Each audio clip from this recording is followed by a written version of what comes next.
Let's get the moral quandary out the way first. Every watch enthusiast has their own red lines. Some people absolutely have no problem with wearing outright fakes.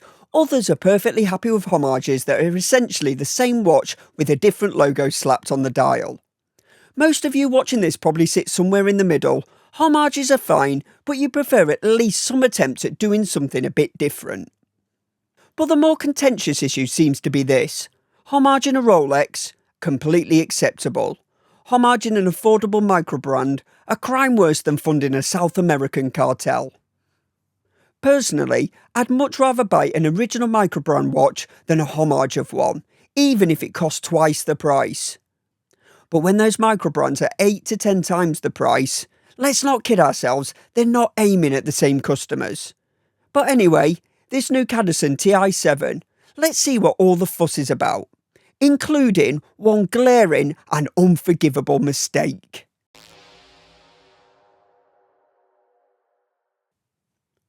First impressions, and yes, this is very clearly homaging two microbrand field watches. The case design is lifted straight from the Formex Field, while the dial is unmistakably inspired by the Serica M.S.L. Now some people will say that's going a bit too far, but personally, if I launch my moral compass across the other side of the room for a minute, I actually quite like what they've done. I've always liked the case design of the Formex. The dial though, it's perfectly fine, but not exactly the most exciting thing in the world. With the Serica, you get almost the complete opposite story.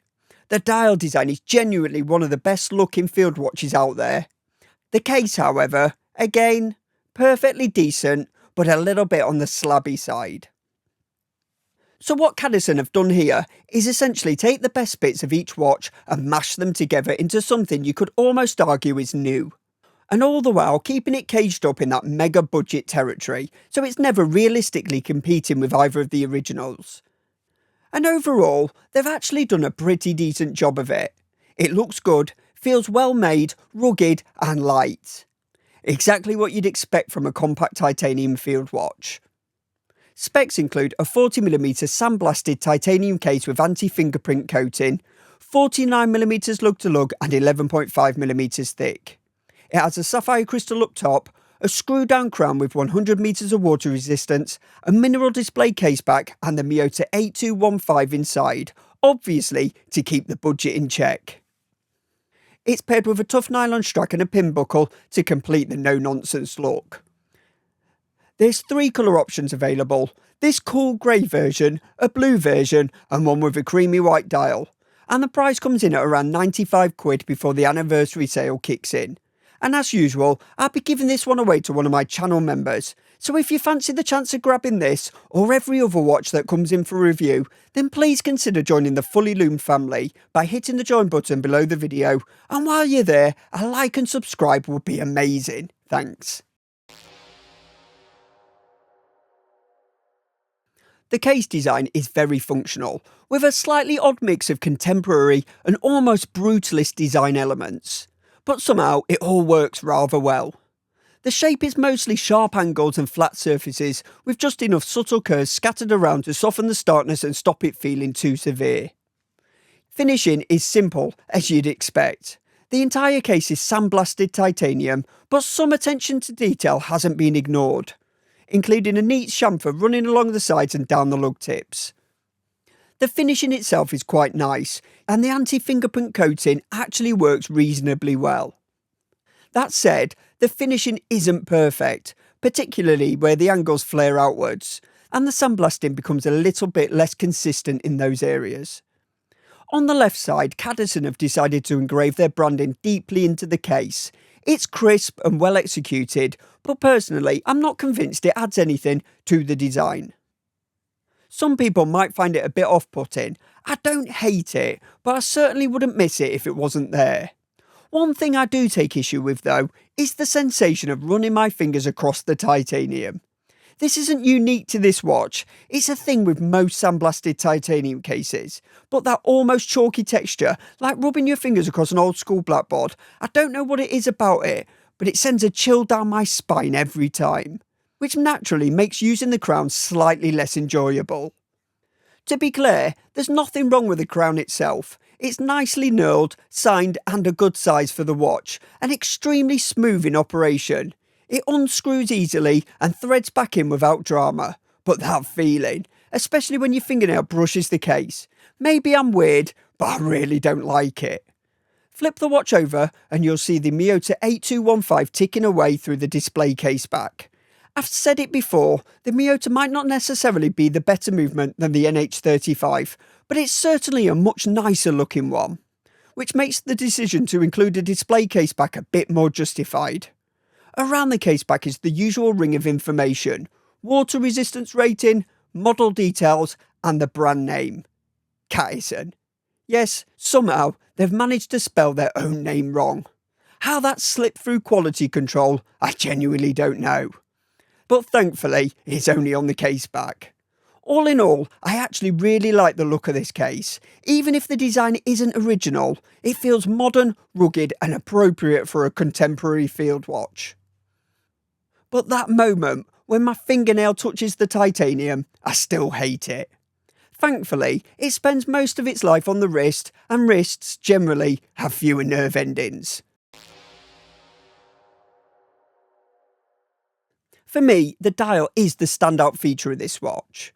Yes, it's clearly inspired by the Serica, but Cadisen have executed it very well. I had the choice of all three colours for the review. And honestly, I couldn't decide at first, but once this grey version arrived, I was glad I picked it. It's the most understated of the trio, which also makes it the most versatile.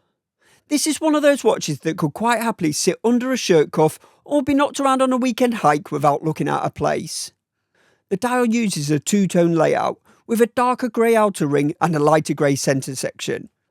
The inner dial also carries a subtle olive tone, which adds a bit of warmth and stops the whole thing feeling too sterile. The layout itself is pure Serica.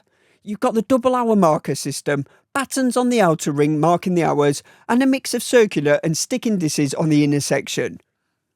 Cadisen have even kept the slightly odd horizontal marker. I've no idea what purpose it serves, but it does give the dial a bit of character. Branding is handled quite nicely too.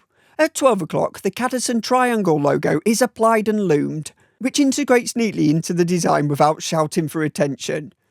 The text is kept minimal, the Cadisen logo type sits in the upper half of the dial, while TI-7 appears below. Then underneath that, where you'd normally see something like Made in China or the movement reference, Cadisen have printed titanium Autodene. Now Autodene intrigued me, so I did a quick Google search. None of it had anything remotely to do with watches, so either I'm missing something, or there's been some questionable Chinese to English translation, or someone at Cadisen just thought it sounded cool and went with it.